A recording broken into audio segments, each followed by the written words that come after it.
Hi, I'm Bob Ross.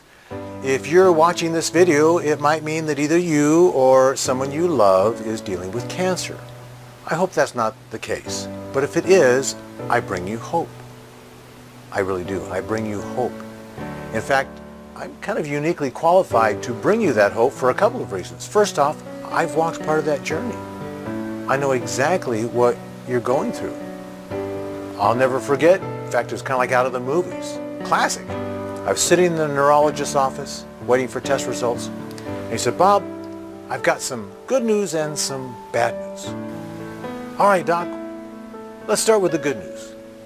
"Well, Bob, your EEG, which is the electrical activity of the brain, was abnormal." "Abnormal? Doc, I asked for the good news." "Well, Bob, compared to the bad news, that is good news." And he put the CAT scan up in the light box. "Bob, you have a brain tumor." I could see it from where I was sitting. And unfortunately, it's so deep inside the brain that if we try and get it surgically, we'll have to go through healthy brain tissue and it might make you a vegetable. So they put me in a neurological intensive care unit for 8 days and did just some awful things to me, some that seemed barbaric, all in an attempt, of course, to help me try and get to the source of what's going on. So I understand the fear. I understand the panic. I understand the denial. Oh man, I understand the denial. And I know the confusion about getting conflicting advice from even physicians that totally disagree with each other. And then you've got advice from family members that love you dearly and friends and what you see on the internet, some of which is actually true and some isn't. So how do you sort through all that?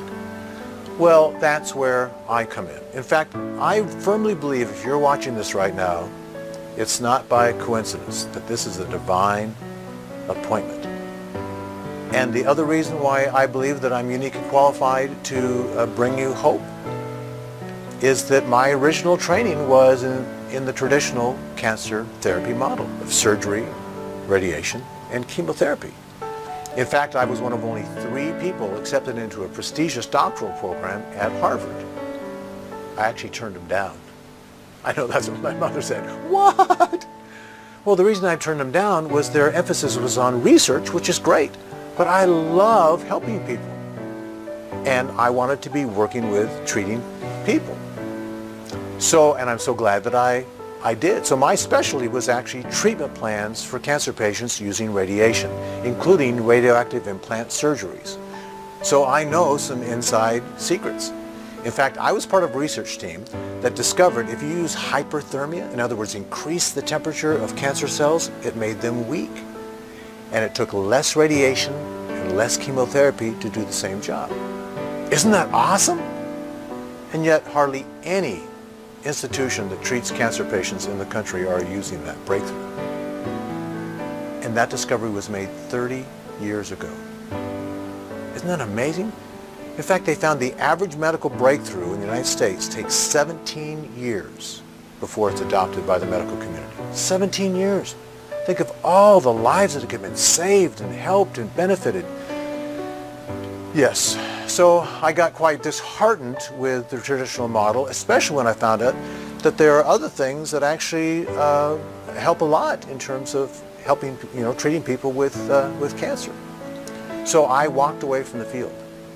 And my focus is now on helping the body's healing mechanism, because your body has an unbelievable ability to heal.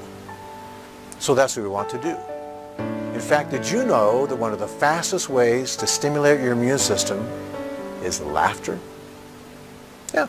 When you laugh, especially your good hearty belly laugh when you're all crying, in your blood is interferon, interleukin, and anti-neoplasms in a stronger concentration than the strongest chemotherapy drug on the planet. And there are no side effects. Well, except for a little hair loss. Isn't that amazing? And yet, you don't feel like laughing, do you? I certainly didn't feel like laughing. So you have to force yourself to laugh. So here's my attempt, and maybe lame, but here's my little attempt to make you laugh. So this is my impersonation of our former governor of California, Arnold Schwarzenegger, learning to trade the stock market. So he's looking at his computer screen, right?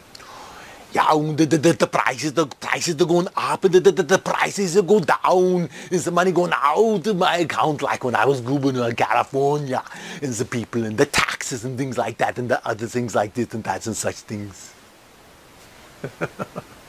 I know. Hopefully you're laughing. At least laugh at me trying to do that. Well, if you did, you just flooded your body with all those wonderful chemicals and flooded your body with oxygen. And as exciting as that is, I have even bigger news. I'm so happy to announce that I have discovered what I believe is the hidden secret to healing, including the hidden secret to cancer. I come from a long line of inventors. I invented a technique that takes away headaches in about 30 seconds based on eye movement. I discovered something about the thyroid gland that changed the treatment protocol for scleroderma patients around the world, published in medical scientific journals. But this, without doubt, is my most unbelievable discovery because it applies to every illness and you have the ability to do it. Isn't that great? So what I've done is I've actually put together a resource page for you. And on that resource page is a free report titled 3 Massive Mistakes That People with Cancer and Their Families Make That Dramatically Reduce Their Chances of Survival. Now that sounds like a pretty ominous title there, Bob. But here's the good news. If you know what the mistakes are and don't do them, guess what happens? Yes, your chances of survival dramatically increase. And it's free. So all you need to do to gain access to that page is just put your name and your email in the address box. There's not going to be any spam. We're going to protect your privacy. And this will also allow us to stay in communication with you and tell you about updates and new findings that we have. You know, I love helping people. That's why I turned down Harvard. I love helping people. In fact, one of the joys of my life is when I hear from folks that tell me how I have impacted their life. Well, I want you to be on that list. So please stay in touch. Thanks.